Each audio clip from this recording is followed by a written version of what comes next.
संस्थापकाय च धर्मस्य सर्वधर्मस्वरूपिणे अवतार वरिष्ठाय रामकृष्णाय ते नमः। जननीं शारदां देवीं रामकृष्णं जगद्गुरुं पादपद्मे तयोश्रित्वा প্রণমামি মুহুর্মুহু। প্রাণারাম ইউটিউব চ্যানেলে আপনাদের সকলকে স্বাগত জানাই। আমরা শ্রীমদ্ ভগবদ্ গীতার কর্মযোগ নিয়ে আলোচনা করছিলাম। যারা এই চ্যানেলটি এখনও সাবস্ক্রাইব করেননি তাদের অনুরোধ করব সাবস্ক্রাইব করার জন্য। সাবস্ক্রাইব বাটন টিপলেই সাবস্ক্রাইব হয়ে যায় এবং নানান ভিডিও আপনারা দেখতে পাবেন। ঠাকুর মা স্বামীজি সম্পর্কিত নানান আলোচনা আপনারা দেখতে পাবেন। আপনারাও আপনাদের মতামত জানাতে পারবেন। আমরা তৃতীয় অধ্যায়ের 7 নম্বর শ্লোকটি আলোচনা করব। যস্তু ইন্দ্রিয়াণি মনসা নিয়ম্য আরভতে অর্জুন কর্মেন্দ্রিয়ই কর্মযোগম অনাসক্ত স বিশিষ্যতে। হে অর্জুন, যিনি জ্ঞানেন্দ্রিয় সমূহকে মনের দ্বারা সংযত করেন তিনি হচ্ছেন শ্রেষ্ঠ। এখানে ভগবান শ্রীকৃষ্ণ একটা অদ্ভুত টেকনিকের মাধ্যমে অর্জুনকে উপদেশ দিচ্ছেন। অর্জুনকে উপদেশ দেওয়ার টেকনিকটা কিন্তু খুব সুন্দর এবং এই টেকনিকটা যদি ফলো করা হয় তাহলে একবারে আমাদের যে গবেষণা পদ্ধতি সেই গবেষণা পদ্ধতি যেন ঠিকভাবে অনুসরণ করেছেন শ্রীকৃষ্ণ। আমরা যে গবেষণা করি সেইটা হচ্ছে বাইরের গবেষণা, যেটা একাডেমিক গবেষণা বলে, কিন্তু শ্রীকৃষ্ণ একেবারে জীবনের গবেষণা করে দেখিয়ে দিয়েছেন অর্জুনকে কি করে জীবন ধারণ করতে হয় এবং অদ্ভুত স্টাইলের মাধ্যমে অর্জুনকে উপদেশ দিচ্ছেন কৃষ্ণ। প্রথমে ওই অ্যাডভার্টাইজমেন্টের মতন প্রথমে একটা সামান্য বাক্য উচ্চারণ করলেন যে এইগুলো করা উচিত। তারপরে আস্তে আস্তে নিজের স্বরূপটা তিনি প্রকাশ করছেন। প্রথমেই কিন্তু অর্জুনকে মোটিভেট করেছেন তুমি যুদ্ধ করো। প্রথমে কিন্তু নিজের কর্তব্য কর্ম থেকে সরে আসতে বলেননি। প্রথমেই বলেছেন তুমি যুদ্ধ করো, যুদ্ধ থেকে কখনো তুমি সরে এসো না। যদি যুদ্ধ থেকে তুমি সরে আসো তাহলে তোমার যে প্রবৃত্তি, স্বাভাবিক প্রবৃত্তি, ক্ষত্রিয়ের যে প্রবৃত্তি যুদ্ধ করা, সেখান থেকে তুমি সরে আসবে। কাজেই তুমি যুদ্ধ করো, তোমাকে থাকতেই হবে। You have to still in battle field, তোমাকে উপস্থিত থাকতে হবে যুদ্ধক্ষেত্রে। তারপরে বলছেন যে মানুষ এই যে ইন্দ্রিয় দ্বারা বিষয় কর্ম করে, আমরা 5টি ইন্দ্রিয়ের কথা জানি, চক্ষু, কর্ণ, নাসিকা, জিহ্বা এবং ত্বক। এই ইন্দ্রিয়গুলোই কিন্তু আমাদের এই সমস্ত কর্মগুলো করাচ্ছে। এই যে বিষয়ের সঙ্গে আমাদের সংযোগ হচ্ছে, অর্থাৎ আমি এই জিনিসটা খেতে ভালোবাসছি বা আমাকে এইসব লোক ভালোবাসছে, এগুলো সব হচ্ছে ইন্দ্রিয়ের কারণে। এই ইন্দ্রিয়ের সঙ্গে বিষয়ের সংযোগের ফলেই কিন্তু আমাদের এই যে প্রকৃতি, সেই প্রকৃতিগুলো কিন্তু এত শক্তিশালী হয়। তো এখানে গীতায় ভগবান বলছেন যে যদি আমরা এই মনের দ্বারা সব কিছু কন্ট্রোল করি, কারণ মনটাই হচ্ছে পাওয়ার হাউস, মন থেকেই সব কিছু কন্ট্রোল হয়। মনটাই হচ্ছে একেবারে ইচ্ছা শক্তির সব কিছু এই মনের মধ্যে আছে এবং মনটাকে যদি আমরা কন্ট্রোল করতে পারি, ওই সমস্ত ইন্দ্রিয়গুলো, কারণ মন থেকেই আমাদের প্রেরণাগুলো সব ইন্দ্রিয়ে যাচ্ছে, ইন্দ্রিয় থেকে আস্তে আস্তে সমস্ত বুদ্ধি প্রেরণ করছে, তারপরে সেটা আমাদের ইচ্ছা শক্তি হয়ে বেরিয়ে যাচ্ছে। কাজেই এই যে মনটা হচ্ছে আসল কথা এবং এই যে মন হচ্ছে বায়ুর ইব সুদুষ্করম। গীতাতেই ভগবান বলেছেন মনটা হচ্ছে বায়ুর থেকেও দ্রুতগামী, সব কিছুকে কন্ট্রোল করা যায়, কিন্তু মনটাকে কখনো কন্ট্রোল করা যায় না। এখন এই আলোচনা চলছে, আমার মনটা হয়তো খুব ভালো খাবার রান্না হচ্ছে সেখানে চলে গেল, বা আমি হয়তো কোনো কারোর সঙ্গে দেখা করে এলাম, সেই দেখা করার ঘটনাটা তার সামনে ভেসে উঠলো, আমার চোখের সামনে ভেসে উঠলো। অর্থাৎ এই যে মন, সেটা বায়ুর থেকেও সুদুষ্কর এবং ভগবান বলছেন যে এই ইন্দ্রিয়গুলো যদি ঠিক মনের দ্বারা নিয়ন্ত্রণ করা যায় তাহলেই সেটাই হবে কিন্তু আসল কথা। এবং অখণ্ডানন্দজি একটা চমৎকার শ্লোক বলতেন, ন তু অহং কাময়ে রাজ্যং ন স্বর্গম ন পুনর্ভবম কাময়ে দুঃখ তপ্তানাং প্রাণিনাম আর্তিনাশনম। এবং ভগবানের আমাদের আবির্ভাবই হচ্ছে কেন? প্রাণিনাম আর্তিনাশনম। প্রাণীদের আর্তি, প্রাণীদের যে কষ্ট, সেই কষ্ট নিবারণের জন্যই আমরা যুগে যুগে বার এই জগৎ সংসারে এসেছি। কেন এসেছি? প্রাণীদের দুঃখ কষ্ট নিবারণের জন্য। শ্রীকৃষ্ণও কিন্তু অর্জুনকে বলেছেন, দেখো তুমি এই যে জীবন লাভ করেছো, সেই জীবনে তুমি যদি ঠিকভাবে জীবনটাকে প্রপারলি ইউটিলাইজ না করতে পারো, সঠিকভাবে ব্যবহার না করতে পারো, তাহলে তোমার জীবনের বোধ তুমি পাবে না। জীবনের থেকেও তুমি জীবনের বোধ থেকে আস্তে আস্তে আস্তে আস্তে সরে আসবে। কাজে এই যে প্রাণিনাম আর্তিনাশনম, এটাই হচ্ছে আসল কথা। ভগবান বললেন মনের দ্বারা সব তুমি কন্ট্রোল করো। সদানন্দ বলে স্বামীজির একজন শিষ্য ছিলেন, তিনি একেবারে স্বামীজি অন্ত প্রাণ। তিনি এক জায়গায় বলেছেন, সেটা খুব চমৎকারভাবে শঙ্করীপ্রসাদ বসু বিবেকানন্দ সমকালীন ভারতবর্ষের চতুর্থ খণ্ডে লিখেছেন। সেইখানে একটা অসাধারণ বর্ণনা করেছেন স্বামীজি সম্পর্কে। তিনি বলছেন যে আমি স্বামীজির জ্ঞান বা আমি স্বামীজির প্রজ্ঞা বা স্বামীজি যে বহির্দেশে ভ্রমণ করেছেন, চিকাগোতে বক্তৃতা দিয়েছেন, এই সবগুলো দেখে আমি স্বামীজির প্রতি আকৃষ্ট হইনি। এই স্বামীজি আমার কাছে কিন্তু খুব একটা গ্রহণযোগ্য নয়। যে স্বামীজিকে দেখুন, এই হচ্ছে আমাদের তফাৎ। যারা সমাজে খুব প্রতিষ্ঠিত ব্যক্তি, যারা খুব সমাজে নামডাক আছে, যাদের সঙ্গে ঘুরলে আমাদের একটু পার্থিব জগতের লাভ হয়, সেই রকম মানুষকেই আমরা ধরতে চাই। কিন্তু তিনি বলছেন, সদানন্দ বলছেন, যে স্বামীজি ওই দেশ বিদেশে ভ্রমণ করেছেন, চিকাগোতে অসাধারণ বক্তৃতা দিয়েছেন, সকলের প্রশংসা কুড়িয়েছেন, সেই স্বামীজি আমার কাছে খুব একটা গ্রহণযোগ্য স্বামীজি নন। যে স্বামীজির সঙ্গে একসঙ্গে আমি গাছের তলায় কাটিয়েছি, কখনো অর্ধাহারে বা কখনো অনাহারে, সেই স্বামীজি আমার কাছে গ্রহণযোগ্য। সেই স্বামীজি একমাত্র আমার পাথেয়। আর আমি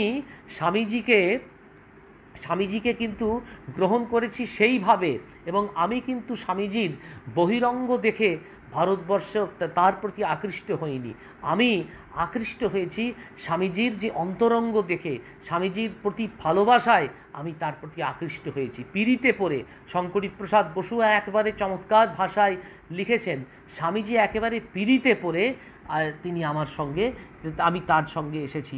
এবং তার যখন শরীর যাচ্ছে তখন বলছেন যে, সদানন্দ বলছেন যে আমার সবটুকু চলে যাক, কিন্তু স্বামীজির প্রতি আমার এই ভালোবাসা যেন টিকে থাকে।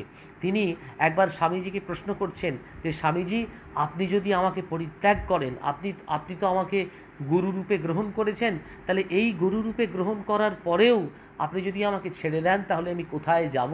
তখন স্বামীজি বলছেন, তোমার আর কোনো ভাবনা নেই, কারণ আমি তো তোমাকে গ্রহণ করেছি শিষ্য রূপে। কাজেই আমি আর কখনো তোমাকে ত্যাগ করব না।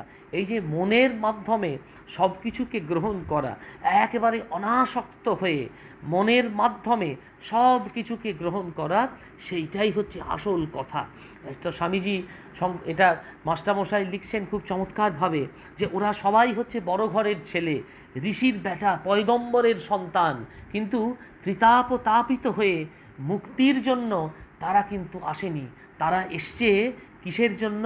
পীড়িতে পড়ে তারা এসেছে। ওই যে অখণ্ডানন্দজির কথা, প্রাণিনাম আর্তিনাশনম, এটাই হচ্ছে আমাদের আসল মন্ত্র হওয়া উচিত। প্রাণিনাম আর্তিনাশনম, প্রাণীদের যে আরতি, এই আরতির নাশটাই হচ্ছে আসল কথা। তারা এসেছেন প্রাণীদের আরতির কারণের জন্য। সুতরাং আমরা যদি সব সময় নিজের জীবনের কথা চিন্তা করি, শুধুমাত্র এই জীবনের কথা চিন্তা করি, তাহলে কিন্তু সেই জীবনটা বা সেই বেঁচে থাকাটা কিন্তু প্রকৃত বেঁচে থাকা নয়।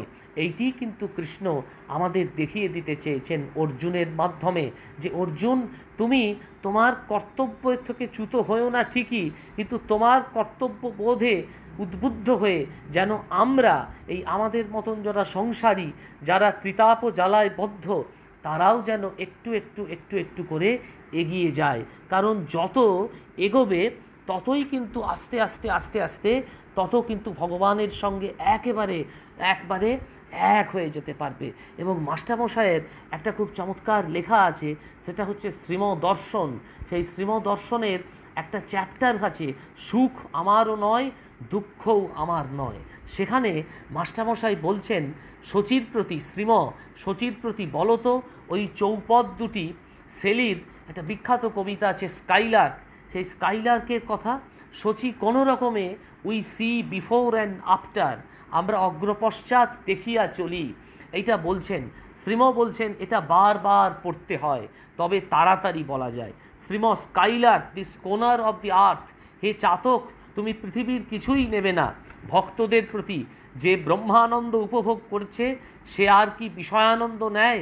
পরব্রহ্মের সঙ্গে যোগ হয়ে আছে, এদিকে ফিরেও চায় না। আচ্ছা, এসব পোয়েম বা কবিতা কি উচ্চভাবের ব্যঞ্জক, একটা আইডিয়াল আদর্শ মানুষকে দেবেন কি না? তাই স্কাইলার্কের ভেতর দিয়ে, চাতকের ভেতর দিয়ে দিচ্ছেন। এইটা একটা অসাধারণ কথা বললেন, যে এই যে একটা আদর্শ, সেই আদর্শটা কিন্তু পরিবেশন করলেন। আমারও বলার উদ্দেশ্যটা হচ্ছে, কৃষ্ণ শুধু নিছক কতগুলো উপদেশ দিয়েই কিন্তু ক্ষান্ত হলেন না, সবগুলো একেবারে আদর্শ, আমাদের বেঁচে থাকার যে আদর্শ, আমরা কেন বেঁচে থাকছি, কাকে অবলম্বন করে বেঁচে থাকবো, সেইগুলো সব একেবারে আস্তে আস্তে আস্তে সব পরিষ্কার করে দিলেন। ওই চমৎকারভাবে যেমন সদানন্দ স্বামীজিকে ধরেছিলেন, সেইটি হচ্ছে আসল কথা, যে সদানন্দ বলেছিলেন সব কিছু হচ্ছে বাহ্য, এইটা হচ্ছে আমাদের দিকে উপদেশ দিলেন। এবং শঙ্করীবাবুর খুব চমৎকারভাবে লিখেছেন, যারা পড়েছেন তাদের তো কোনো কথাই নেই, যারা পড়েননি বা পড়ার সুযোগ হয়নি তাদেরও বলবো একবার ওই শঙ্করীপ্রসাদ বসুর বিবেকানন্দ সমকালীন ভারতবর্ষের চতুর্থ খণ্ডটা একবার পড়ে দেখবেন। সেখানে ওই অপূর্ব সব সব সব চলে গেছে, কিন্তু ওই যে একটা আদর্শ, সেই আদর্শটা নিয়ে বেঁচে থাকা, এবং সবাই কুকুরের মতন তাকে অত্যাচার করছে, কিন্তু সব চলে গেছে, কিন্তু একমাত্র স্বামীজি তার সামনে আছে। এই যে স্বামীজিকে প্রশ্ন করছেন যে আপনি ত্যাগ করতে পারেন আমাকে, তাহলে আমি কি নিয়ে থাকবো? তখন স্বামীজি যে কথা আমি বললাম, স্বামীজি বলছেন সব চলে গেলেও আমি তোমাকে কোনোদিন ত্যাগ করব না। এইটি হচ্ছে আসল আদর্শ কথা, আদর্শ ভাব, এইটি হচ্ছে একেবারে প্রশান্ত ভাবের কথা। এবং এইটি কিন্তু আমাদের শ্রীরামকৃষ্ণ এসে সব কিছু একেবারে দেখিয়ে দিলেন। ঠাকুর কিন্তু নিজের জীবন দিয়ে একেবারে পরীক্ষা করে বুঝিয়ে দিলেন যে এই যে দেশের প্রাচীন সভ্যতা, সংস্কৃতি, সব কিছু একেবারে যা কিছু ওলটপালট ছিল, সব কিছু শ্রীরামকৃষ্ণ নিজের দিকে একেবারে করে কিন্তু সব উল্টে দিলেন। এবং তিনি বললেন একটা কথা, যে শান্তি সুখের পথে ভোগে নয়, সেটা হচ্ছে ত্যাগে। সংসারে থাকো কিন্তু ঈশ্বরে এক হাত ধরে রাখো, অন্য হাতে সংসার করো, নইলে সব দিশেহারা হয়ে যাবে। এই যে একটা কথা আমার বারবার মনে হয় যে দেখুন শ্রীরামকৃষ্ণ, এটা একটা গবেষণার বিষয়। এবং এইটা দেখুন, আমরা শ্রীরামকৃষ্ণকে যদি একজন সাধারণ মানুষের দৃষ্টিতে মর্তে নিয়ে আসি, আমার সামনে শ্রীরামকৃষ্ণ বসে আছেন বা কৃষ্ণ বসে আছেন, আমি একজন সাংবাদিক বা একজন জার্নালিস্ট, সেই জার্নালিস্টের ভিত্তিতে শ্রীরামকৃষ্ণকে আমি প্রশ্ন করছি, বা ঠাকুর বা কৃষ্ণকে আমি প্রশ্ন করছি, দেখবেন সব উত্তরগুলো আস্তে আস্তে আস্তে আস্তে সব চোখের সামনে পরিষ্কার হয়ে যাবে। যেমন ধরুন একজন সাংবাদিক, তিনি যদি খুব বড় একজন লোকের সঙ্গে দেখা হয়, তাকে অনেক রকম প্রশ্ন করেন, পজিটিভ প্রশ্ন, নেগেটিভ প্রশ্ন, যেমন রাজনৈতিক নেতাদের প্রশ্ন করেন সাংবাদিকেরা। এই প্রশ্নটা আমার প্রায় মনে হয় যে শ্রীরামকৃষ্ণ, আমি আপনাদের সঙ্গে এই ঘটনাগুলো শেয়ার করতে চাই বা এগুলো বলতে চাই। দেখুন শ্রীরামকৃষ্ণকে আমরা কত রকমভাবে বিশ্লেষণ করতে পারি। শ্রীরামকৃষ্ণ একজন দার্শনিক বা শ্রীরামকৃষ্ণ একজন সাংবাদিক। সাংবাদিক কীরকমভাবে শ্রীরামকৃষ্ণ প্রতিপন্ন হলেন না, শ্রীরামকৃষ্ণ তো একেবারে স্বয়ং ব্রহ্ম, তিনি নিজের স্বরূপটাই একেবারে সব ভালো, এইটা বলেই কিন্তু জগতে ক্ষান্ত হতে পারতেন, আর কিছু বলার কোনো প্রয়োজন ছিল না। কি প্রয়োজন ছিল? ওই যে ইয়ং বেঙ্গল যারা করে তারা শ্রীরামকৃষ্ণকে পরীক্ষা করবে। কি প্রয়োজন ছিল নরেন্দ্রনাথকে বাজিয়ে নিয়ে? নরেন্দ্রনাথ একেবারে শ্রীরামকৃষ্ণকে বাজিয়েছেন। স্কটিশ চার্চ কলেজে যখন নরেন্দ্রনাথ পড়তেন, প্রত্যেক দিন যখন ওই পরিবারটা ছিন্ন বিচ্ছিন্ন হয়ে গেছে, তখন সবাই বিশ্বনাথ দত্তের অকাল মৃত্যু হয়েছে, যে বাড়িটা একেবারে চকমেলানো বাড়ি, স্বামীজির বাড়ি বলে যেটা পরিচিত, যে বাড়িটা এত বড় প্রসিদ্ধ বাড়ি, এত জমিদার, এত প্রভাব প্রতিপত্তি মুহূর্তে চলে গেছে। দিকভ্রষ্ট নরেন্দ্রনাথ তখন বললেন যে তুমি দক্ষিণেশ্বরে শ্রীরামকৃষ্ণের কাছে যাও, দেখো তুমি কিছুটা উত্তর পাবে, কিছুটা হয়তো সন্ধান পাবে। তখন নরেন্দ্রনাথ গেলেন। প্রথমেই শ্রীরামকৃষ্ণ তো ধরা দিতে পারতেন, তাকে সবটুকু দিয়ে ধরা দিতে পারতেন, কিন্তু শ্রীরামকৃষ্ণ প্রথমে সবটুকু দিয়ে ধরা দেননি। প্রথমে তারপরে ওই যে নরেন্দ্রনাথের চুলচেরা বিশ্লেষণ, নরেন্দ্রনাথ বারবার প্রশ্ন করছেন, বিজ্ঞান আগে না ধর্ম আগে, ধর্ম আগে না বিজ্ঞান আগে, সায়েন্স কি স্পিরিচুয়ালিটি কি, এসব নানান প্রশ্ন এখনকার দার্শনিক বৈজ্ঞানিকেরা করবেন। শ্রীরামকৃষ্ণ স্থিতধী হয়ে বসে আছেন, তার অনেক পরে শ্রীরামকৃষ্ণ কিন্তু উত্তর দিচ্ছেন। শ্রীরামকৃষ্ণ নিজের স্বরূপটা আস্তে আস্তে করে প্রকাশ করছেন। তারপরে শ্রীরামকৃষ্ণের যে আরতি নরেন কালী মেনেছে, এই যে নরেন্দ্রনাথের সাংবাদিকের দৃষ্টিতে শ্রীরামকৃষ্ণকে দেখা, এবং শ্রীরামকৃষ্ণ একেবারে সমস্ত কিছু এই পজিটিভ নেগেটিভ সব কিছু নিয়ে আবির্ভূত হচ্ছেন। তার মধ্যে সব পজিটিভিটি আছে, কিন্তু নেগেটিভিটিগুলোও যে ত্যাগ করে পজিটিভিটির দিকে যেতে হয়, এটাও কিন্তু শ্রীরামকৃষ্ণ দেখিয়ে দিলেন। এবং এই জন্যই আমার বলার উদ্দেশ্য হচ্ছে, ঠাকুর এসে সব কিছু জগৎটাকে পরিবর্তন করে দিলেন। জগতের যা কিছু ছিল সব কিছু একবারে উল্টে পাল্টে সব কিছু পরিবর্তন করে দিলেন। সেই জন্য আমরা বলতে পারি যে এই যুগটা হচ্ছে শ্রীরামকৃষ্ণের যুগ, এবং যা এরা অফ শ্রীরামকৃষ্ণ। আমরা কোন যুগে বসবাস করছি? কলিযুগ তো ঠিকই, কিন্তু এই যুগটা হলো শ্রীরামকৃষ্ণের যুগ। এত বড় অবতার, এত বড় অবতার পুরুষ, এত বড় অবতার ও বরিষ্ঠ আর কখনো কোনো দেশে কোনো পৃথিবীতে আবির্ভূত হননি, যিনি একেবারে ধর্মটাকে নিজের জীবন দিয়ে পরীক্ষা করে দিয়েছেন। এইটি হচ্ছে আসল কথা। এতদিন, তারপরে দেখুন, এতদিন ছিল মূর্তি পূজা বিরোধী। শ্রীরামকৃষ্ণ বলছেন যে এতদিন ছিল, মাস্টারমশাই বলছেন যে ছুঁড়ে ফেলে দাও মূর্তি পূজা। শ্রীরামকৃষ্ণ কিন্তু এসে দেখিয়ে দিলেন, সেই ব্যক্তি ঠাকুরের কাছে শিখল, সারমন দিল, মৃন্ময় আধারে চিন্ময়ীর পূজা। এইটা হচ্ছে এটা পরবর্তীকালে যেটা দেবেন্দ্রনাথ ঠাকুরও মেনেছিলেন, ব্রাহ্ম ধর্ম থেকে একবারে মৃন্ময়ীর আধারে চিন্ময়ীর পূজা। এইটি কিন্তু শ্রীরামকৃষ্ণ নিজের জীবন দিয়ে দেখিয়ে দিলেন। তাই যে কথা গীতার মধ্যে ভগবান বলছেন যে এই যে আসল কথা, যে তুমি যদি মনটাকে একেবারে পিন পয়েন্টেড হয়ে থাকতে পারো, তাহলে সব কিছু কিন্তু ওই ইন্দ্রিয় থেকে আস্তে আস্তে আস্তে তুমি দূরে চলে যাবে। তারপরে আরেকটা কথা বলছেন যে খুব চমৎকারভাবে, এটা মাস্টারমশাই বলছেন যে ঈশ্বর ঈশ্বর ঈশ্বর, এত সব ঈশ্বরের দ্বারা ব্যক্ত, তাহলে ঈশ্বর মাঝে মাঝে মেঘ করলেন কেন? কেন মেঘ আসে হৃদয় আকাশে, তোমারে দেখিতে দেয় না? কেন এই মেঘে ঢাকা আকাশটা হয়ে গেল? তার উত্তর কিন্তু ঠাকুর বলছেন যে দেখুন, নদীর কথা বা সমুদ্রের কথা, নদীটা কিন্তু সব সময় শান্ত থাকে না, তাই না? নদীটা কখনো উথাল হয়, কখনো পাতাল হয়, তরঙ্গ কখনো ওঠে, তরঙ্গ নেমে যায়, কখনো জোয়ার আসে, কখনো ভাঁটা আসে। কিন্তু যে মাঝি শক্তিশালী, যে মাঝি মাঝির পটুতাকে কখন আমরা সার্টিফিকেট দিই না? মাঝি যদি জোয়ারেও ঠিক নৌকা বেয়ে একবারে গন্তব্যের পথে নিয়ে যায়। ঠাকুর বলছেন যে ঈশ্বর করুণাময়, কিন্তু আকাশে মাঝে মাঝে মেঘ দেন কেন? না ওই যে কেন মেঘ আসে হৃদয় আকাশে, তোমারে দেখিতে দেয় না। এটা মাঝে মাঝে হয়, কেন দেয়? তার কারণ হচ্ছে ভক্তকে তিনি পরীক্ষা করেন। ভক্ত যে মাঝি পাকা মাঝি, সেই মাঝি কিন্তু ঠিক চলে যায়, এবং in a calm sea everyone is a pilot. একটা শান্ত সমুদ্র, সেই সমুদ্রে যদি আপনি পাইলটের মতো না যান, তাহলে কি হবে? তাহলে একবারে আপনি ডুবে যাবেন, সমুদ্রে ডুবে যাবেন। কিন্তু in a calm sea everyone is a pilot. সেরকম আমাদের জীবনে আমরা প্রত্যেকেই কিন্তু এক একটা পাইলট বা এক একটা নাবিক।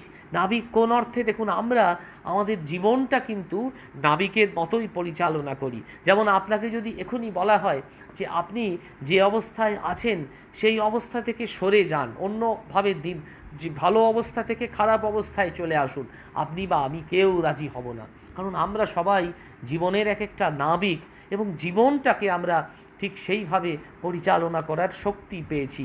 তাই শ্রীরামকৃষ্ণ বলছেন যে এই যে পাকা মাঝি হবে সেই কিন্তু ঠিকভাবে নৌকাটা বাইতে পারবে। তারপরে ঠাকুর দুহাত তুলে গান গাইছেন, দয়াল গুরু বলে দাও সাঁতার, যদি পড়বে আবর্ত জলে, ঊর্ধ্বে দুই বাহু তুলে বলো গুরু কোথায় তুমি পারের কান্ডারি। এবং যে মাঝি নৌকা বাইয়ে নিয়ে যাবে সে কিন্তু চিন্তা করবে কোথায় পার আছে, পারের কান্ডারির কথা চিন্তা করবে। এইখানে পারের কান্ডারি হচ্ছে মনের সংযম, মনটাকে নিয়ন্ত্রণ করা। মনটা একবার না একবার যদি ঈশ্বরের দিকে যায় তাহলে সব কিছু 7 খুন মাফ হয়ে যাবে। এইটি কিন্তু বললেন, এইটি শ্রীরামকৃষ্ণ নিজের জীবন দিয়ে গীতার দর্শনটাকে একেবারে বুঝিয়ে দিলেন। পরের শ্লোকটাতে বলছেন, নিয়তং কুরু কর্মত্বং কর্ম জ্যায় হি অকর্মণ, শরীর যাত্রা অপিচতে ন প্রসিদ্ধেত অকর্মণ। তুমি তোমার নির্দিষ্ট কর্ম করো, যেহেতু কর্ম না করা অপেক্ষা কর্ম করাই শ্রেষ্ঠ। কর্ম না করলে তোমার শরীর যাত্রাও নির্বাহ করা সম্ভব হবে না। এখানে কিন্তু একটা কর্মের প্রশংসা করা হচ্ছে, কারণ আগের শ্লোকেও বলা হয়েছে যে তুমি যদি ঠিকভাবে কর্ম না করো তাহলে কর্ম থেকে, তোমার আদর্শ থেকে তুমি বঞ্চিত হবে। এবং নিয়ত কর্ম বলতে এখানে কি বলা হয়েছে? নিয়ত কর্ম বলতে বোঝানো হয়েছে এই যে সন্ধ্যা উপাসনা, এগুলো নিত্য কর্মকে বলা হয়েছে। যদি এইগুলো ঠিকভাবে করা না হয় তাহলে এগুলো করলে তোমার কোনো ফল হবে না। যেমন ধরুন আপনি বাড়িতে আছেন, আপনি যদি একদিন রান্না না করেন, বাইরে থেকে খাবার নিয়ে এসে খাবার খান, তাহলে কিচ্ছু এসে যায় না। বাইরে থেকে একদিন খাবার না খেলে কিচ্ছু এসে যায় না। কিন্তু সেই বাইরের খাবারটা যদি খেয়ে আপনার যদি শরীর খারাপ হয় তাহলে তার দায়ীটা কে হবেন? তার দায়ীটা হবেন আপনি বা আমি। কাজে এই হচ্ছে এইটা, যে নিত্য যে কর্ম, সেই কর্মগুলো যদি আমরা না করি, সন্ধ্যা বা উপাসনা এগুলো না করলে কিছু এসে যায় না, করলে কিছু এসে যায় না। কিন্তু যদি করি, যদি না করি তাহলে কিছু পাপ কিন্তু এসে যায়। এই প্রসঙ্গে গীতা একটা অসাধারণ কথা আছে, যে আমি আগের দিন একটা কতগুলো গুরুর কথা বলছিলাম কথামৃত থেকে উদাহরণ দিয়ে, যে অবধূত কিন্তু 24 গুরুর কথা বলেছেন। 24 গুরু কিন্তু আমাদের এই জগতেই ছড়িয়ে আছে। দেখুন, আমরা যতই বাড়িতে বসে থাকি, আমি বলেছিলাম মনটা কিন্তু একেবারে আমার বা আপনার সব সময় চলছে, কোন ইন্দ্রিয়গুলো কিচ্ছু কাজ করছে না। আপনি বসে আছেন কিন্তু একটা প্রিয় মানুষের কথা আপনি চিন্তা করছেন, বা কেউ হয়তো বাইরে আছেন, কখন ফিরে আসবে তার কথা চিন্তা করছেন, বা এই যে কোনো মনটা সব সময় ক্রিয়াশীল, কোনো জিনিস ভালো পাবেন তার চিন্তা করছেন। মনটা কিন্তু কোনো সময়ই কাজ করা বন্ধ করছে না। এবং এই প্রসঙ্গে শাস্ত্রে 24 গুরুর কথা পাওয়া যায়, সেটা একটা চমৎকার ধারণা। আমি 2টি গুরুর কথা বলেছিলাম, একটি হচ্ছে চিলের কথা আগের দিন, আরেকটা হচ্ছে মধুকরের কথা, ভ্রমরের কথা। এখন বাকিগুলো আমরা আলোচনা করব। কীরকম না, প্রথম গুরু হচ্ছেন পৃথিবী। দেখুন, পৃথিবী হচ্ছেন প্রথম গুরু। পৃথিবীর কাছ থেকে আমরা কি শিখি? পৃথিবীর কাছ থেকে শিখি এই যে আপন ব্রতে অচল থাকার বুদ্ধি। এইটা একেবারে আজকের সমাজে খুব প্রাসঙ্গিক। এই যে এত সব করোনা ভাইরাসে সবাই চারিদিক, সারা পৃথিবী কিন্তু একবারে টালমাটাল হয়ে গেছে। মানুষ কি করবে তা ভেবে পাচ্ছে না। পৃথিবী কিন্তু নিজের কাজ ঠিক করে যাচ্ছে। যতদিন পৃথিবী থাকবে পৃথিবী নিজের কাজ কিন্তু ঠিক করে যাবে। যে সর্বংসহা ভাব, এটা কিন্তু পৃথিবীর কাছ থেকে আমরা শিখি, এটাও কিন্তু একটা কর্ম। তাহলে প্রথম গুরু হচ্ছেন পৃথিবী। পৃথিবীর কাছ থেকে আমরা কি শিখলাম? না আপন ব্রতে অচল থাকবার বুদ্ধি। কত উৎপাতে আক্রান্ত হচ্ছে তবু একেবারে অবিচল। এই এখনকার সমাজে সব থেকে বেশি প্রাসঙ্গিক আর কি শেখা যায়? সেটা হচ্ছে ক্ষমা, সহিষ্ণুতা। এই পৃথিবীর উপর দিয়ে সব বইছে, এত লোক এত কিছু করছে, এত অনাচার, এত সব কিছু। মরুতীর্থ হিংলাজে চমৎকার গান আছে, তোমার ভুবনে মাগো এত পাপ একই অভিশাপ বলে চমৎকার একটা গান আছে। অবধূতি লিখেছিলেন এই বইটা, যিনি উদ্ধরণপুরের ঘাট লিখেছিলেন, চমৎকার বই, এই নারায়ণচন্দ্র মুখোপাধ্যায়। তো এই যে পৃথিবীর ওপর দিয়ে সব চলছে, সর্বংসহা পৃথিবী, কিন্তু তবুও পৃথিবী সহিষ্ণুতার মন্ত্র আমাদের শেখাচ্ছে। দ্বিতীয় গুরু হচ্ছে বৃক্ষ। এগুলো চমৎকার ভাবার বিষয়, দর্শনের বিষয়। দ্বিতীয় গুরু হচ্ছেন বৃক্ষ। বৃক্ষের কাছ থেকে কি শিখি? বৃক্ষের কাছ থেকে আমরা শিখি পরার্থে জীবন ধারণ। বৃক্ষকে আমরা এক নিমেষে কেটে ফেলি, বৃক্ষ কিন্তু কোনো দিন কোনো রকম কোনো কিছু ভাবে কোনো রিয়াকশান দেয় না। তরু যেন কাটিলেও কিছু না বলয়, শুধাইয়া মইলে তুমি পানি নামাগয়। কিন্তু যখন আপনি কেটে দিচ্ছেন তবুও গাছ কিন্তু কোনো জল চাইছে না। অস্নেহে অসেবায় ফল ধারণ করে, আর যারা স্নেহ সেবা করেনি তাদেরই জন্য সে এই ফলোৎসর্গ করে। তাহলে প্রথম গুরু হচ্ছেন পৃথিবী, দ্বিতীয় গুরু হচ্ছে বৃক্ষ, তৃতীয় গুরু হচ্ছে বায়ু। দেখুন বায়ুর মধ্যে অনেক গন্ধ থাকে, তাই তো? গন্ধ বহন করে বায়ু। বায়ুতে এই বায়ুর মাধ্যমে স্মেলটা আমাদের নাকে আসে, কিন্তু বায়ু কখনো নিজে লিপ্ত হয় না। এই যে দেখুন, সব কিছু বহন করে নিয়ে যাচ্ছে কিন্তু নিজে লিপ্ত হচ্ছে না। সব কিছুর মধ্যে যাচ্ছে কিন্তু অনাসক্ত ভাব। সব কিছুর মধ্যে আছে ওই যে ঠাকুরের কথা, একেবারে থাকো সংসারে পাকাল মাছের মতো।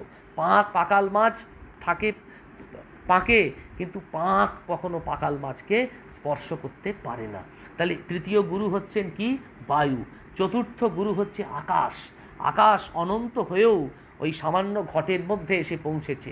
যেমন আপনি ঘরের মধ্যে আছেন, আমিও ঘরের মধ্যে আছি, এই আলোচনা আমি করছি, আপনারা দেখছেন বা শুনছেন, আপনারা মতামত দিচ্ছেন, সিলিংটা ফাঁকা আছে, এটাও কিন্তু আকাশেরই ভাগ।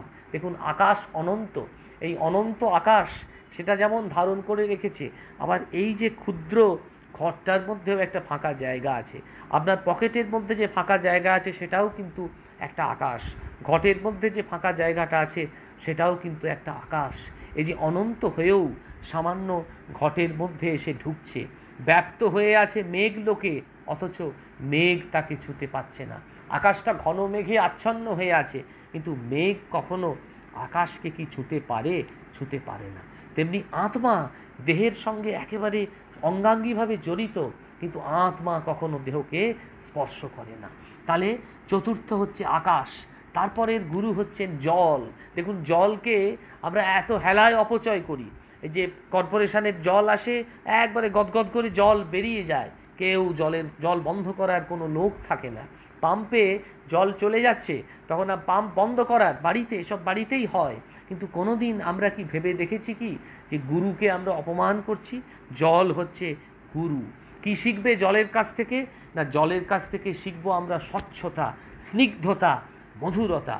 জল যেমন নির্মল করে, তুমিও তেমনি দর্শন, স্পর্শন এবং কীর্তন দ্বারা বিশ্বভুবন পবিত্র করো। জল একেবারে নির্মল করে। প্রচণ্ড তৃষ্ণা পেয়েছেন, আপনি পিপাসার্ত, তৃষ্ণার্ত, এসে জল পান করলেন, তৃষ্ণা নিবারণ হয়ে গেল। তাহলে জল হচ্ছে একটা গুরু। ষষ্ঠ গুরু হচ্ছে অগ্নি। অগ্নি কীরকম না, কাঠের মধ্যে অগ্নি সেটা প্রচ্ছন্ন অবস্থায় থাকে। আগেকার দিনে আমরা ভূগোল টুগোলে পড়েছি যে কাঠ ঘষে, কি ইতিহাসে পড়েছি, কাঠ ঘষে কি হচ্ছে, আগুন লাগানো হয়। তাহলে প্রতি কণা, কাঠে প্রতি কণা থাকে অগ্নি। ঠিক সেই রকম এই বিশ্ব হচ্ছে ঈশ্বরের গুপ্ত রূপে অনুস্যূত। প্রদীপ্ত হলেই অগ্নি সমস্ত মালিন্য দগ্ধ করে, কিন্তু নিজে কখনো অগ্নি মালিন্য স্পর্শ করে না। অগ্নি সবাইকে দহন করে, কিন্তু অগ্নিকে কে দহন করবে? অগ্নি কখনো কলুষিত হয় না। পরের গুরু হচ্ছে চন্দ্র। চন্দ্রের কি? চন্দ্রের হ্রাস হয়, বৃদ্ধি হয়। এইটা আমরা বলি, চন্দ্রের কোনো হ্রাস বা বৃদ্ধি হয় না, চন্দ্রকলার হ্রাস বা বৃদ্ধি হয়। চন্দ্রকলা, চন্দ্রটা কিন্তু অ্যাজ ইট ইজ থাকে। তুমি জেনে রেখো, পূর্ণিমার আকাশে যখন চাঁদ ওঠে, চাঁদটা যখন একেবারে গোল হয়ে থাকে, সেই যে চন্দ্রিমা যখন তুমি তোমার জীবনে পাও, তাকে তুমি শ্রদ্ধা করতে শেখো। কেন শ্রদ্ধা করতে শিখবে? না, চাঁদটা তোমাকে শেখায় চাঁদ আত্মার কিন্তু কোনো জন্ম বা মরণ নেই, আত্মাটা হচ্ছে অবিনাশী। ওই যে চন্দ্রকলা, এই চন্দ্রকলাটা চন্দ্রগুরু হলেও সূর্যও গুরু। তাহলে সূর্যের কাছ থেকে কি শিখবে? না, সূর্যের কাছ থেকে শিখবে আত্মা যে স্বরূপত অভিন্ন সেই তত্ত্ব। পাত্রে একটা জল আছে, এক পাত্র জল আছে, সেই পাত্রে সূর্য কিরণ পড়ছে, জলপাত্রের আকার ভেদে সূর্য কিরণকে ভিন্ন ভিন্ন রূপে প্রতিভাত হচ্ছে। একটা চৌবাচ্চার মধ্যে জল আছে, সেই জলেও সূর্যকিরণ পড়ছে। পুকুরের মধ্যে জল আছে, সেই জলেও সূর্যকিরণ পড়ছে। নদীর মধ্যে জল আছে, সেই জলেও সূর্যকিরণ পড়ছে। সমুদ্রের মধ্যে জল আছে, সেই জলেও সূর্যকিরণ পড়ছে। সূর্যের কিরণটা কিন্তু একটা আধার ভেদে ভিন্ন ভিন্নভাবে প্রতিভাত হচ্ছে। সূর্যটা কিন্তু এক, সূর্য কিন্তু অদ্বিতীয়, অনন্য। তেমনি উপাধি ভেদে আমরা আত্মাকে নানানভাবে মনে করি, আত্মা কিন্তু এক। তাহলে সূর্য হচ্ছেন গুরু, আর নবম গুরু হচ্ছেন কপোত। কপোতের কাছ থেকে আমরা কি শিখব? কপোতের কাছ থেকে শিখব অতি স্নেহ বা আসক্তি বর্জন। সেটা গল্প আছে না, যে এক কপোত এবং কপোতী প্রণয়ে আবদ্ধ হয়ে বাসা বেঁধেছে বৃক্ষ চূড়ে। কপোতের বুকে ওই কত সুখে কপোতী ঘুমায়, লীলাছলে বনলতা কিশোহাগে তরুরে জড়ায়। হেমন্ত মুখোপাধ্যায়ের গানে আছে। তো এই কপোত এবং কপোতী একটা সুন্দর বাসা বেঁধেছে। এবার ব্যাধ এসে কপোতীকে তীর মেরে হত্যা করল। কপোতীর যেই প্রাণ গেল, অমনি সঙ্গে সঙ্গে কপোত ভাবল, বেঁচে থেকেই বা কী হবে, আমার সন্তানদের বা কে রক্ষা করবে? তাই সন্তান সন্ততি সবাইকে নিয়ে কপোতও কিন্তু ওই ব্যাধের তীরের মুখে গেল। আর ব্যাধ তো একেবারে সব কিছুকে মানে বর্জন করে, একেবারে লক্ষ্য যাতে ভ্রষ্ট না হয় সেই জন্য বসে আছে। তাই কপোত কিন্তু, ব্যাধ একবারে সিদ্ধকাম ব্যাধ, সে আবার তীর মারল, কপোতও চলে গেল, ছেলেগুলোও চলে গেল, বাচ্চারাও চলে গেল। তাহলে ওই যে আসক্তি বর্জন, এই কপোতীর মতন অত্যাসক্তি, এই যে সব কিছু, একজন গেল বাকি সবাই চলে গেল, আসক্তি বর্জন। তারপরে হচ্ছে অজগর। অজগরও কিন্তু একজন গুরু। অজগর থেকে আমরা ভয় পাই, কিন্তু অজগর কি করে না, ওই যথালব্ধ দ্রব্য দ্বারা যে জিনিসগুলো সে লাভ করেছে সেগুলোর দ্বারা সে কি করে, শরীরকে নির্বাহ করে। যদি কিছু নাও জোটে, ওই নিশ্চেষ্ট হয়ে ধৈর্য ধরে পড়ে থাকে। আমরা বলি না অজগরের মতন পড়ে আছে, তার মানেটা কি? তেমনি অজগরকে দেখে সর্বারম্ভ পরিত্যাগী হও, অজগরের মতন তুমি ত্যাগী হও। অজগর কিছুই পায় না, কিন্তু ঘাপটি মেরে পড়ে থাকে। তারপর একবার চেয়ে দেখতে বলছেন সমুদ্রের দিকে। সমুদ্রের যে অতল জলরাশি, সেও কিন্তু আমাদের গুরু। প্রসন্ন, প্রশান্ত, গম্ভীর, দুরভিগাহ্য, দূরত্বয়, সেই সব হচ্ছে সমুদ্রের মতন। আর কি, বর্ষায় জলাগমে সমুদ্র কখনো স্ফীত হয় না, গ্রীষ্মের জলের শোষণে সমুদ্র কখনো সংকুচিত হয় না। তেমনি নিরভিমান, তেমনি নিত্য সরস, চিরপরিপূর্ণ থাকো। এই যে আমরা সবাই পুরী দর্শনে যাই, আমরা সবাই জগন্নাথ দর্শন করি, কিন্তু সমুদ্রের দিকে আমরা একবার চেয়ে থাকি কি? সমুদ্রের ওই হোটেল থেকে দাঁড়িয়ে সমুদ্রের দিকে তাকিয়ে আমাদের এই মন্ত্রটা বলা উচিত যে সমুদ্র, তুমি যেমন গ্রীষ্মেও একই, শীতেও একই, ঠিক সেই রকম তুমি আমার জীবনে একেবারে সেই রকমভাবে প্রকাশিত হও। নিরভিমান আমি যেন হতে পারি, অহংকার শূন্য হতে পারি, নিত্য সরস চিরপরিপূর্ণ থেকো। ঠাকুর বলেছেন যে মা রাখিস মা রসে বসে, যে রসে বসে থাকার বর্ণনা, এইটা কিন্তু আসল। তাহলে সমুদ্র একটি গুরু। আর এক গুরু হচ্ছে পতঙ্গ। পতঙ্গ কীরকম না, পতঙ্গ দেখুন, আগুনে কিন্তু পতঙ্গ পুড়ে মরে, কিন্তু তবুও পতঙ্গ আগুনের দিকে যায়। ঠিক সেই রকম তুমি বিরত থাকো, দৃঢ়ব্রত থেকো, যত কিছু এই কামরূঢ় হয়ে কোনো কিছুর পতঙ্গের মতো কোনো কিছু করতে যেও না। তারপরে হচ্ছে মধুকর। মধুকর বা ভ্রমর, এ কথা আমি আগের দিন বলেছিলাম। ভ্রমর কিন্তু মৌচাক তৈরি করে, কিন্তু মৌচাকের মধুটা ভ্রমর পান করে না, সেটা কিন্তু আমরাই পান করি। তাহলে পরার্থে কিন্তু সেই মধুটা চলে যায়। আরেকটা গুরু হচ্ছেন হাতি। হাতি কীরকম না, করিনীর অঙ্গ সঙ্গ লাভের জন্য গর্তে পড়ে বাঁধা পড়ে। ওই হাতি কিন্তু স্পর্শেই পাগল। ওই যে আমি আলোচনাতেই বলেছিলাম, নরঃ পঞ্চভি রঞ্জিত কিম, ওই যে মাতঙ্গ উরঙ্গ পতঙ্গ, এই যে আছে নরঃ পঞ্চভি রঞ্জিত কিম, মানুষ কি করে পাঁচটা ইন্দ্রিয়ের দ্বারা কি করে ইন্দ্রিয়কে চালিত করতে পারে, হাতি স্পর্শেই পাগল। এই গুরু হচ্ছেন হাতি। পরের গুরু হচ্ছে হরিণ। হরিণও কিন্তু একটা গুরু। হরিণ ধরা পড়ে কি ব্যাধের গীতে আকৃষ্ট হয়ে। ওই যে এটাও বেদান্তের কথা, ওই যে নরঃ পঞ্চভি রঞ্জিত কিম, সে একই কথা। হরিণ ধরা পড়ে ব্যাধের গীতে আকৃষ্ট হয়ে। ঋষ্যশৃঙ্গও নারীদের নৃত্য গীতে মুগ্ধ হয়ে আটকে পড়েছিল সংসারে।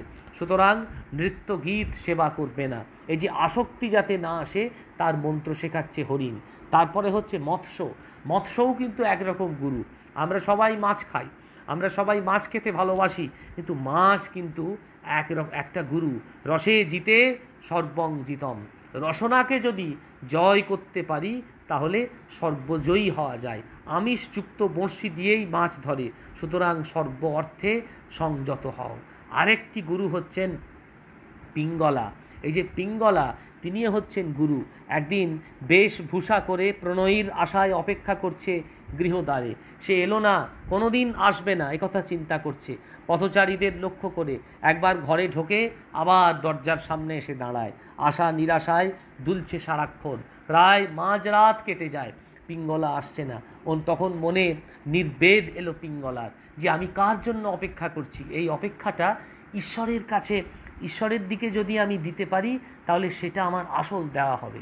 সেই জন্য এই দুর্গা পুজোয় নানান রকমের মৃত্তিকা লাগে, সমুদ্র মৃত্তিকা, এসব অনেক রকম মৃত্তিকা লাগে। তার মধ্যে একটা মৃত্তিকা হচ্ছে পিঙ্গলার মৃত্তিকা। পিঙ্গলাকে দেখে আমরা শ্রদ্ধার সঙ্গে স্মরণ করি, প্রণাম করি। কেন প্রণাম করি না, ওই যে পিঙ্গলা সেটা শেখাচ্ছে কিন্তু আমাদের অপেক্ষা করা, অপেক্ষা করা। সেটা হচ্ছে পিঙ্গলা একদিক থেকে আমাদের গুরু। আর একটি গুরু হচ্ছেন বালক। এটা একটা অসাধারণ দর্শন। দেখুন, স্বামীজি বারবার বলেছেন বালকের মতো স্বভাব হও তোমার, কারণ দেখবেন বালকের কোনো আসক্তি থাকে না। ছোট ছেলে বা মেয়ে সে কিছু একটা পাওয়ার জন্য খুব কাঁদছে, কিন্তু মা তাকে একটু বুঝিয়ে দিল, একটু কাঁদলো, তারপরে কান্নাটা থেমে গেল, জিনিসটা থেকেই সে ভুলে গেল। বালকের মতো অষ্টাদশ গুরু হচ্ছেন বালক।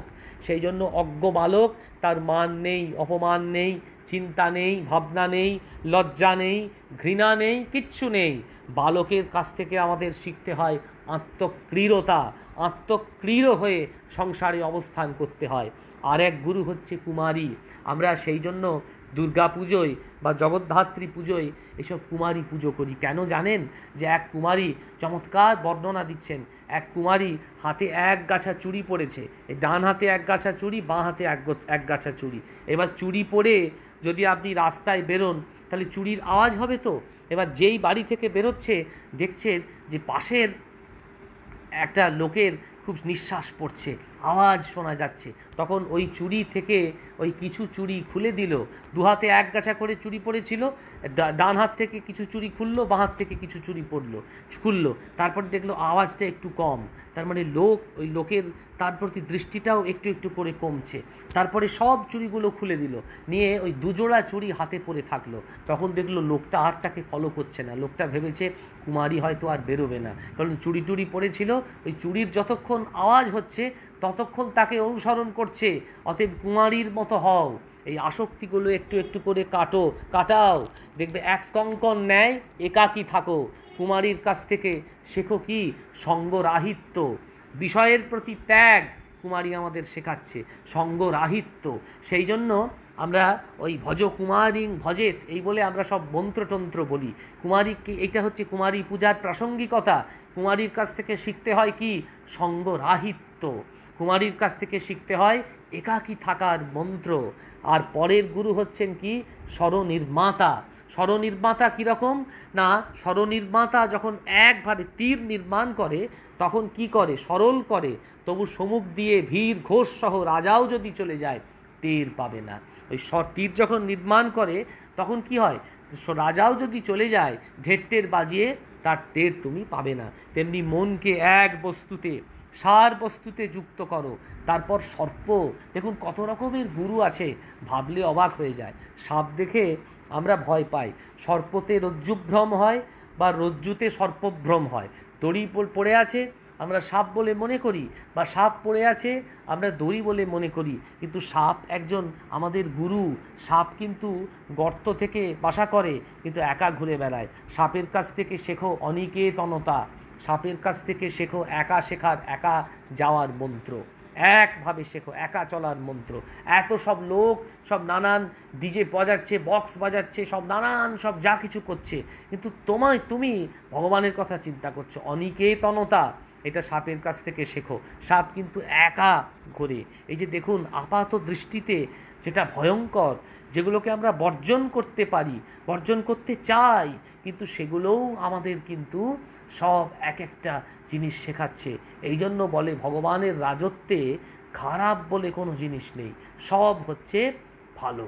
এই যে ভগবানকে যদি কেউ ধরে থাকে, ওই মা শারদার কথায় বড় বিপদ হয়তো হওয়ার কথা ছিল, কিন্তু ছোট কাঁটা ফুটে বেরিয়ে গেল। তো বাজ পড়ে মৃত্যু হওয়ার কথা ছিল আমার, কিন্তু আমার পায়ে কাঁটা ফুটে সেটা বেরিয়ে গেল। আরেকটা কি, উর্বনাভ।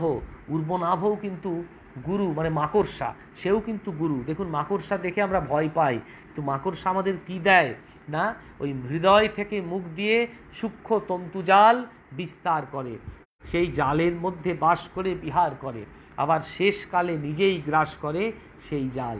তাই এই শেখা যায় মাকড়সা থেকে যে ঈশ্বরই সৃষ্টি করেছেন, স্থিতি করেছেন, আবার সংহারও করেছেন। ওই গুটি পোকায় গুটি করে, পালালেও সে পালাতে পারে। আপনি গুটি আপনি জালে, মহামায়ায় বদ্ধ জালে, আপনা জালে আপনি মরে। গুটি পোকায় যদি গুটি করে, তাহলে পালালেও সে পালাতে পারে। এই একবারে ঠাকুর নিজের কথাই বলছেন, মাকড়সা নিজেই জাল করেছে, আবার নিজেই জাল ছিন্ন করে পালিয়ে গেল। তাহলে মাকড়সার কাছ থেকে শেখা যাচ্ছে ঈশ্বর সব জগৎ টগৎ সব সৃষ্টি করেছেন, আবার নিজেই সংহার করেছেন। আরেক গুরু হচ্ছেন কীট। কীট কি না, এমন কীট আছে যে অন্য কীট কর্তৃক ধৃত হয়ে নীত হয় তার বিবরে, তখন ভয়ে ভয়ে সে আততায়ী কীটের ধ্যান করতে করতে তারই আকার প্রাপ্ত হয়। কীট, সে একটা কীট, ছোট কীট, সে বড় কীটের কাছ থেকে ভয় পাচ্ছে। বড় কীটের কাছ থেকে কি করে সে পালাবে? ওই যে ঠাকুর বলেছেন, যে অবস্থা ধ্যান করতে করতে শরীর যাওয়ার সময় যে অবস্থা মানুষ ধ্যান করে, সেই অবস্থায় প্রাপ্ত হয়, তেমনি তন্ময় হয়ে ভগবানের ধ্যান করো, তার সারূপ্য লাভ হয়ে যাবে। আর শ্রেষ্ঠ গুরু হচ্ছেন তোমার দেহ।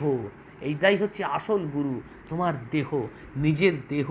হ্যাঁ, এর সাহায্যেই তো সমস্ত তত্ত্ব নিরূপণ হচ্ছে। বড় বিচিত্র চরিত্র এই গুরু, একে একটু বেশি সেবা করতে হয়। ঠাকুর বলছেন তবেই তো তোমার জ্ঞান বৈরাগ্য সব আসবে। ঠাকুর বলছেন এই দেহের কাছ থেকেই জ্ঞান কণা কুড়িয়ে নাও, ঠাকুরের ভাষায় ডায়ালুট হয়ে যাও। যেমন আমরা যখন শরীর খারাপ হয়, তখন একবারে কি হয়, যখন এই বর্ষা টর্ষা এলে কি হয়, এই যে খিচুড়ি খাই আমরা, আমিও দুদিন আগে খেলাম। কেন খেলাম? একবারে ওই বর্ষা হলে তখন খিচুড়ি খেলে কি হয়, ডায়ালুট হয়ে যাচ্ছে, চালে ডালে সব মিশে যাচ্ছে। ঠিক সেই রকম দেহে তুমি একেবারে ডায়ালুট হয়ে যাও। দেহে ডায়ালুট হলে কি হয় না, আমাদের এই অহমিকাটা একেবারে কুহেলিকার মতো উড়ে যায়। অহমিকা কুহেলিকার মতো উড়ে যায়। আর কি, জীবনের দৈনের গহ্বরকে গভীর করে তোলে। এই জীবনে যদি আমরা ডায়ালুট হতে পারি, তাহলে জীবনের দৈনের গহ্বরটা আরও বেশি গভীর হয়ে যায়। দেখুন, জীবনে কিন্তু এটা একটা চমৎকার দর্শনের কথা। জীবনে কিন্তু দুটো জিনিস আছে, একবার কি পেয়েছেন আর কি পাননি, এই দুটোর হিসেব মেলাতে আমাকে একটু চমৎকার যে গান শুনেছিলাম, যে কি পাইনি তারই হিসাব মিলাতে মনোমোর নহে রাজি। কি পেয়েছেন আর কি পাননি, আমরা সবাই কিন্তু তার হিসাব করি। আমি জীবনে কি পেলাম আর জীবনে কি পাইনি তারই হিসাব কষতে আমি ব্যস্ত। আমি একজন আইআইটি পাশ করা বিখ্যাত দারুণ রেজাল্ট করা একজন সন্ন্যাসীকে জানি। আমি তাকে জিজ্ঞেস করেছিলাম যে আপনি কোন সাবজেক্টে পড়েছেন, তো উনি অঙ্ক নিয়ে পড়েছি। মানে অঙ্ক নিয়ে আপনার এত পাণ্ডিত্য, অথচ সব ছেড়ে দিয়ে আপনি সন্ন্যাসী হলেন। তখন আমাকে হাসতে হাসতে বলেছিলেন, ব্ল্যাক বোর্ডে অনেক দিন 2 আর 2 ছোটো থেকে 4 করেছি, ট্রিগোনোমেট্রি করেছি, জিওমেট্রি করেছি, আরও সব বড় বড় অঙ্ক টঙ্ক করেছি। ও সময় বোঝাতে বোঝাতে আমি আপনাদের পারবো না, কোনো অঙ্কে আমি খুব দুর্বল। এতদিন বাইরের অঙ্কটা করেছি, এবার ঠাকুরের কাছে এসেছি জীবনের অঙ্কটা কষতে। জীবনের অঙ্কটা কষতে আমি শ্রীরামকৃষ্ণের চরণে সমর্পণ করেছি। এই প্রসঙ্গে আমি একটা গল্প বলি, যে একজন বিখ্যাত ইঞ্জিনিয়ার, তার বাবা তাকে অনেক কষ্ট করে ইঞ্জিনিয়ার করেছে, আইআইটি পাশ করেছে, বড় টাকার মোটা টাকার মাইনা পেতে পারতো, রোজগার হতো। একদিন ছেলে বলল, বাবা আমি সন্ন্যাসী হব। তো বাবা তো অবাক, বাবা তো নাস্তিক, ছেলেকে কিছুতেই সন্ন্যাসী করতে দিতে চান না। ছেলে কিন্তু একবারে নাছোড়, সন্ন্যাসী হবেই, রামকৃষ্ণ মিশনে সন্ন্যাসী ছেলে হবেই হবে।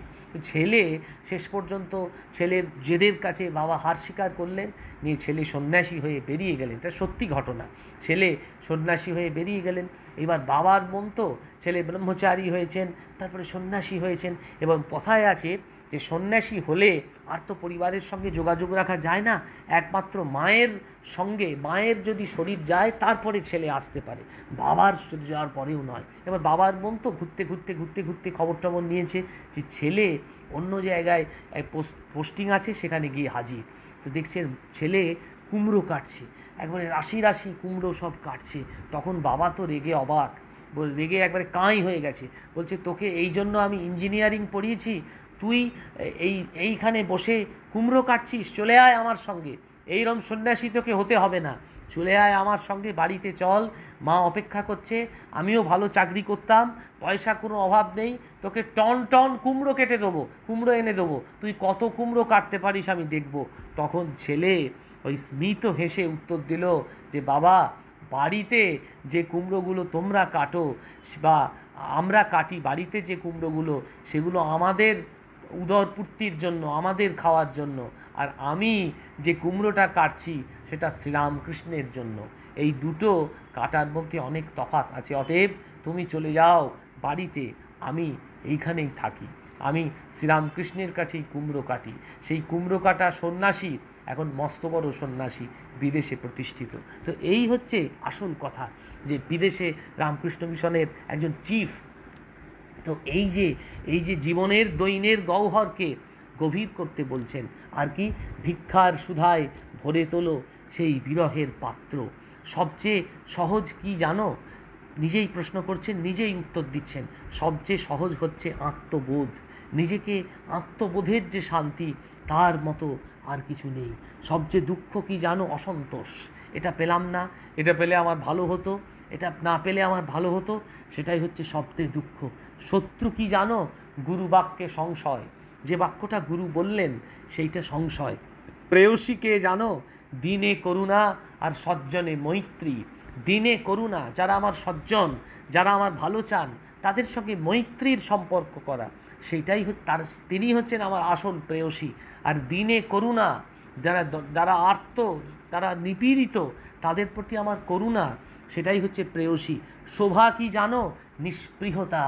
ওই যে ঠাকুরের কথায়, যে ঠাকুর ওই যে সুরেন মিত্রের ঘটনা বলেছিলাম, সুরেন মিত্র ঠাকুরকে মালা পরাতে আসছেন, তখন ঠাকুর বলছেন যে চন্দ্র সূর্য যার শোভা, তার আর কি শোভার প্রয়োজন। তাহলে ওই যে নিষ্পৃহতা, এটা হচ্ছে শোভা। তৃপ্তি কি জানো? তৃপ্তি হচ্ছে সর্বসঙ্গ বিরতি, সর্বসঙ্গ থেকে বিরতি হয়ে একা থাকা, সেটা হচ্ছে তৃপ্তি। আর কামধেনু কি জানো? প্রথম অনভাস শ্রদ্ধা, সেটাই হচ্ছে কামধেনু। কাজে এই যে একটা দর্শনের কথা গীতার মধ্যে কিন্তু খুব চমৎকার করে বলা হলো যে যখনই আমরা এই কর্মটা ঠিকভাবে করতে পারবো, তাহলেই কিন্তু আমরা একবারে জগৎ এবং জীবন সম্পর্কে ঠিকভাবে পরিচালিত হতে পারবো। কর্ম করাটা কীরকম? কর্ম করাটা হচ্ছে নিজেকে চেনা বা নিজেকে জানা। এবং এই যে নিজেকে চেনা বা নিজেকে জানার একটা গল্প আমি বলছি এখন, যে একজন ব্যক্তি, সে একটু শেষ বয়সে তার ইচ্ছা হলো, সে একটু পয়সা টয়সা আছে, তার ইচ্ছা হলো যে ওই লোকে বলে না দীক্ষা টিক্ষা না নিলে যে শরীর যাওয়ার সময় খুব কষ্ট টষ্ট হয়, তার ইচ্ছা হলো, বয়স টয়স হয়ে গেছে, 60 পেরিয়ে গেছে, চোখের দৃষ্টিও নেই, তো এবার দীক্ষাটা এবার নিতে হয়। তো খুঁজে একটা গুরু পার করেছেন, গুরুদেব আপনার কাছে দীক্ষা দেবো। গুরুদেব দেখলেন যে হ্যাঁ ঠিক আছে, এর শেষ বয়সে একটু ধর্মে মতিটতি হয়েছে, তো ঠিক আছে দীক্ষা দেওয়া যাক, যেতে পারে। দীক্ষা গুরুদেব মন্ত্র দিলেন, গুরুদেব মন্ত্র দিয়ে বললেন যে আমি আসছি। তো দীক্ষা শিষ্য বলছে, গুরুদেব যদি কোনো প্রয়োজন হয় আপনাকে, তো আমি কি করব? বলে, দেখো আমি তো চিরকাল এই ধর্ম করেই যাচ্ছি, তো আমি ঠিক বুঝে যাব, প্রয়োজনের সময় আমি তোমার কাছে ঠিক চলে আসব, তোমাকে খুঁজতে হবে না। এই বললেন নাম্বার টাম্বার কিছু, বললো না, আমার আর কোনো নম্বর ছিল না, ভাগ্যে গুরু এই যুগে আসেননি, তাহলে ফেসবুকে গুরুকে ঠিক ফ্রেন্ড রিকোয়েস্ট পাঠিয়ে দিত বা মেল টেল করে দিত। যাই হোক, গুরু তো সেকালের লোক, তো গুরু একদিন বসে আছে, দেখছে যে ওই শিষ্যের বাড়ির সামনে, মানে সেই প্রভাব প্রতিপত্তিওয়ালা শিষ্য, সেই শিষ্যের বাড়ির সামনে পুলিশ এসে সব রাস্তাগুলো ক্লিয়ার করছে। যেমন হয় না, খুব বড় লোক এলে যে রাস্তা টাস্তা পুলিশ সব এসে ক্লিয়ার টিয়ার করে, সব ক্লিয়ার করে দিচ্ছে। তো সব লোক বলছে কি হবে, কি কে আসছে? বলছে রাজা আসছে। রাজা আসছে, কি কি তাতে রাস্তা ক্লিয়ার হচ্ছে কেন? বলে রাজা আসবে, রাস্তা ক্লিয়ার হবে না? সবাই তো রাজার অধীন, তো রাজত্ব চলছে, রাজা বেরিয়েছেন দর্শনে, তো রাস্তা ক্লিয়ার হচ্ছে। এবার রাজা এসে সে ওই বিত্তশালী প্রভাবশালী লোকটার সঙ্গে দেখা করবে। দেখ, এবার সব জল টল দিয়ে ধুলো ফুলো যাতে না ওড়ে কনভয় যাবে রাজা এবার দেখছেন একটা পাগল কিছুতেই আর রাস্তা থেকে সরছে না। ওই বাড়ির সামনে, মানে ওই যে প্রভাবশালী ওই ব্যক্তির বাড়ির সামনে সদর দরজায় বসে আছে। সে ওই সুমনের গানের ভাষায় যে পাগলের বর্ণনা করেছেন না, সেই সুমনের গানে যেমন পাগলের বর্ণনা আছে, ঠিক সেই রকম ওই রকম শতচ্ছিন্ন ময়লা কাপড় পরে সেই পাগলটা বসে আছে। এবার পুলিশ প্রথমে এসে বলছে, এই পাগল সরে যাও, রাজা আসছে। পাগলের কোনো হুঁশ নেই, পাগল বসে আছে শতচ্ছিন্ন, একবারে ছিন্ন ভিন্ন শরীরে বসে আছে। তারপরে আরেকটা লোক এসে, পুলিশের বড় কর্তা, সে এসে তাকে লাঠি দিয়ে খুঁচোচ্ছে, চলে যা রে, সরে যা। তখনও তারও বিকার নেই, চুপচাপ বসে আছে। তারপরে এদিকে রাজা শুরু করে দিয়েছেন আসা, খানিকক্ষণের মধ্যে এসে যাবেন, সব পরিষ্কার হয়ে গেছে, সব লোকজন দাঁড়িয়ে আছে রাজাকে রিসিভ করার জন্য। বলো দেখি তাহলে ভেতরের লোকটাকে, ভেতরের যে বাবুকে খবর দিই। বাবুকে খবর দিয়েছেন, বাবু একবারে গিলে করা পাঞ্জাবি টাঞ্জাবি পরে, রাজা আসছে, বিরাট ব্যাপার, রাজা আসবে, সব চারিদিকে সব ক্যামেরাম্যান ট্যান সব চারিদিকে রিপোর্টার সব দাঁড়িয়ে আছে, রাজা আছে, ছবি হবে, নানান ব্যাপার স্যাপার। রাজা ভেতরের লোককে খবর দিয়েছে যে আপনার বাড়ির সামনে একটা পাগল বসে আছে। তো রাজা তাড়াতাড়ি সব বাড়ি সব ছেড়ে তেড়ে এসছেন, বলছে এই সরে যাও। তখন বলছেন যে, তখন পাগল উত্তর দিচ্ছেন, কেন সরবো, সেই ওই মলিন পোশাক পরে, সে রাজা আসছে। কোথায় রাজা?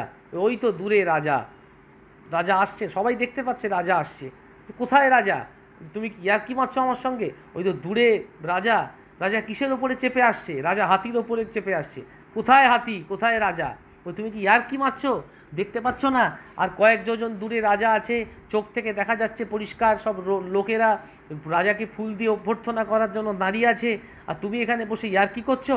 বলছে আমি তো কিছুই দেখতে পাচ্ছি না, কোথায় রাজা, কোথায় হাতি? বলছে কীরকমভাবে আসছে? নিয়ে বলছে যে ওই হাতির পিঠের ওপরে রাজা চেপে বসে আছে। আমি কিচ্ছু দেখতে পাচ্ছি না, বিশ্বাস করুন, কিচ্ছু দেখতে পাচ্ছি না, কিছু দেখতে পাচ্ছ না, কি হচ্ছে?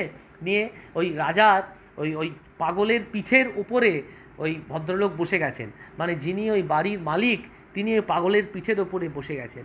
তখন দেখছেন যে এইভাবে হাতির পিঠে যেমন রাজা বসে থাকে, আর রাজা আসছেন, বলছে এই দেখো আমি হচ্ছি রাজা আর তুমি হচ্ছ হাতি। তখন ওই পাগল মুখ তুলে তাকিয়েছে ওই ভদ্রলোকের দিকে, সেই ভদ্রলোক অবাক। গুরুদেব নিজে ওই বেশে এসছেন। তখন হাত জোর করে বলছেন, গুরুদেব আমি চিনতে পারিনি, আপনি আমাকে পরীক্ষা করতে এসছেন। তখন গুরুদেব বলছেন, কে রাজা কে হাতি, কে প্রজা কে রাজা, আজকে সব পরিষ্কার হয়ে গেল। ঠিক সেই রকম ভগবান কিন্তু আমাদের এরকম সব সময় পাগলের বেশে, ফকিরের বেশে পরীক্ষা করতে আসেন। আমরা যদি ঠিকভাবে কর্ম করি, তাহলে আমাদের এই রোগজর্জর শরীরটা বা এই রোগজর্জর জীবনে কিন্তু আমরা একটু হলেও শান্তির সন্ধান পাব। আজকে এই পর্যন্তই আলোচনা থাক, পরের দিন আপনাদের সঙ্গে আমার আবার দেখা হবে শনিবার বিকেল 5টায়। আপনারা যারা এই চ্যানেলটি সাবস্ক্রাইব করেননি তাদের বলবো এই চ্যানেলটি সাবস্ক্রাইব করার জন্য। শ্রীরামকৃষ্ণের আলোকে শ্রীমদ্ ভগবদ্ গীতা এই আলোচনা চলছে, আপনারা এই আলোচনায় আপনাদের নিজস্ব মতামত দিন। এবং শুধু এই আলোচনা নয়, এই আলোচনা ছাড়াও নানান ধর্ম প্রসঙ্গে আলোচনা চলছে। যদি আপনারা চ্যানেলটিকে সাবস্ক্রাইব করেন তাহলে নানান জিনিস আপনারা দেখতে পাবেন, আপনারাও আপনাদের মতামত জানাতে পারবেন। ভালো থাকবেন। শ্রীরামকৃষ্ণের আলোকে শ্রীমদ্ ভগবদ্ গীতা 3 দিন আলোচনা হচ্ছে, মঙ্গলবার, শনিবার এবং রবিবার। আপনাদের সঙ্গে আমার আবার দেখা হবে শনিবার বিকেল 5টায়। ভালো থাকবেন, ধন্যবাদ, নমস্কার।